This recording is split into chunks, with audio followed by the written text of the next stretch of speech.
Welcome amigos de Planeta NBA, bienvenidos a Interview NBA, ese espacio que tenemos en el canal donde entrevistamos a jugadores, entrenadores en esta ocasión, o gente relacionada con la mejor liga de baloncesto del mundo, con la NBA.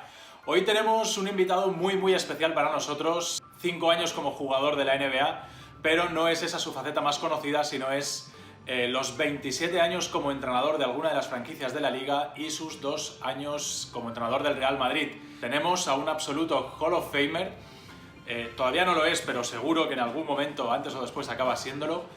Es el sexto entrenador de la historia de la Liga con más victorias, con 1175, y fue entrenador del año en la 2012-2013 con los Denver Nuggets. Supongo que ya sabréis quién es. Es ni más ni menos que George Karl, finalista con los Sonics en la temporada 95-96 contra los Bulls de Chicago, y un sinfín de cosas que vamos a hablar con él. No me enrollo más, os dejo ya con la entrevista y espero que la disfrutéis. Recordad, dejadnos el like si os ha gustado la entrevista y comentad qué es lo que más os gusta o lo que os gustaría que hubiésemos hablado. Así que, vamos ya, ¡let's go!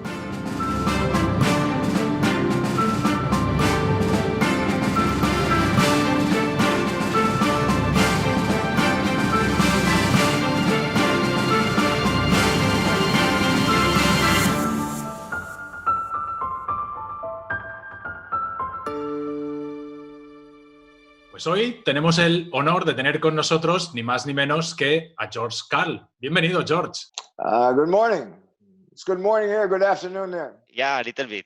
5 p.m. here. Lo primero que tenemos que decir es que George Karl tiene un podcast, como nosotros, que se llama Truth and Basketball, en el que hace un repaso, hablan de la carrera de George Karl, Right. y hablan también de la actualidad de la NBA. George, ¿cómo surge la idea de tener un podcast, de hacer un podcast? Well, what I like to do about the title being Truth in Basketball is I think a lot of basketball reporting is spontaneous judgments and interpretations. And the truth, what happened in the game and what happened in the locker room and what happened between players and coaches, sometimes is fabricated. And so what I've done is take really fun situations in my career and we go back and talk about it with some depth, some soul, some open-minded, thought, rather than just a 2-minute interview where everybody has their judgment or their opinion. And I've had a lot of fun with it. I've been amazed at how many good stories have come out of it that I didn't even know about. And I think when you have 45 minutes or an hour to expand your thoughts and expand what happened, I think more truth comes out. And I think it's been fun. I think we'll do it again next year and maybe expand it a little bit. But I think in general, it's to have fun with the game, to celebrate the game of basketball. And in the same way, maybe educate the basketball fan in a little deeper, soulful way.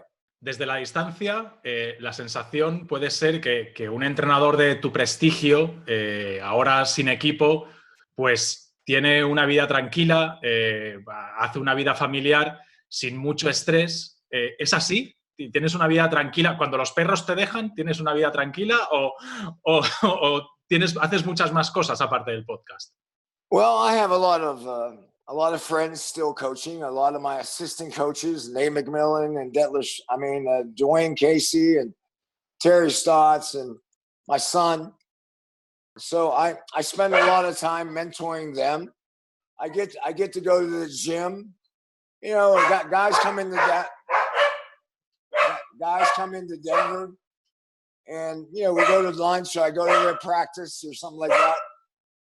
I'm still involved with the game of basketball. I love the game. It's been very good. It's been very kind to me. And, I think if I didn't have a 15-year-old daughter right now, I'd probably try to coach. But I've committed the 2 more years of high school to my daughter, and I'm probably not going to coach in that time, but I'll still stay involved. And, if I stay healthy, maybe in a year or two, think about coaching again. And I don't know, I'm not sure I want to coach in the NBA, but I've had thoughts about coaching in Europe or Australia or, some places. I love Europe. I've lived there for 2 years. I think I could do that again. And I think the game of basketball has become actually even a more Americanized. I mean, I know most of the coaches in Europe have to speak English now. So we'll see. I'm going to love the game and stay engaged with the game and see where it goes. Eso mismo te iba a preguntar, porque he dicho un entrenador sin equipo, pero por lo que te entiendo, no eres un entrenador retirado. No has cerrado la puerta a seguir entrenando, ya sea en la NBA, has comentado NBA, Europa, Australia. Te planteas diferentes escenarios para seguir entrenando dentro quizá de un par de años cuando la situación tuya familiar sea un poco más adecuada para embarcarte en un nuevo proyecto. Well, I love the game, and I don't know if I'm going to be a basketball coach or a consultant or a mentor or I enjoy my son, and I have a lot of basketball conversations because he coaches, and I would say 3 or 4 or 5 times a month I have a Zoom cast or somebody with an NBA team or a college team. I mean, I'm open to anything. I do a lot of speaking. I speak on leadership and teamwork and also on my cancer, being an advocate for cancer survivors. So, I'm not bored, but I'm not crazy busy. But, I'm looking for a new adventure in the future. No estás cerrado a nada. ¿Puede ser que tengamos la posibilidad de LeBron James jugando con su hijo y George Karl entrenando con su hijo? Well, in my mind, it'd be the greatest gift. I mean, I've been blessed by the game, and to be Kobe's assistant coach or vice versa, I think that'd be a wonderful way to phase my career out. LeBron and his son, I hope that happens too, because I know LeBron's a very, very dedicated basketball lover. And but if I could finish my career next to my son, that'd be fantastic. Como entrenador en activo, aunque sea sin equipo, no cierras la puerta a una posible vuelta. Hoy mismo que estamos hablando, está la votación para el nuevo formato para terminar esta temporada 2019-2020, que parece que está más o menos claro: 22 equipos, 8 partidos para terminar la regular season y después playoff. Te quería preguntar, ¿qué te parece este formato? I flip-flop. One day I wake up, I want basketball. The next day I wake up, I want our country to get on its feet again before we do something crazy or stupid. The one thing that bothered me about supposedly the proposal now is we don't start playing till July 31st. I'm trying to figure out why. I would like it, if we're going to do it, why can't we do it July 1 or June 31st or June 30th?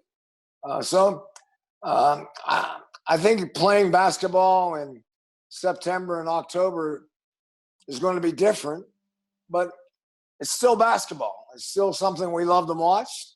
And I'm sure the NBA will figure out how to present it in a positive, workable way. And hopefully everybody comes out of it healthy and we have a good year. Someone wins the championship, and then we have a short summer and go back and start up again in December. Entonces, ¿tú crees que este año se considerará que el campeón va a tener un asterisco, como dijo Phil Jackson de los Spurs del 99? Well, my belief right now is there's always going to be an asterisk. Someone's going to say this is not a real NBA season. But I'll be honest with you, I think there's going to be more difficulty to win this championship than to win a normal NBA championship, because there's going to be no fans. There's no crowd noise. You've had a totally disruptive society in America. We've had shutdowns all over the country. We have a race situation in our country today. So overcoming, and maybe sports can unify our country in a positive way, but I think there are going to be different stories and different problems than a regular NBA season. So in one sense, whoever wins the championship, I think, is going to have to be smart. They're going to have to be intelligently motivated, focused, and disciplined, which you have to be to win an NBA championship. But this championship is going to have a different personality. And in the same sense, you're going to have to do some things you maybe haven't done in the past. So I think I can live with the champion being the champion. I mean, when you get Phil Jackson and Greg Popovich, they'll argue about if it's legit or not legit. But all of us who haven't won a championship, we're okay with what's going on right now. ¿Cuál es el primer recuerdo que tienes como fan de baloncesto y como jugador de baloncesto?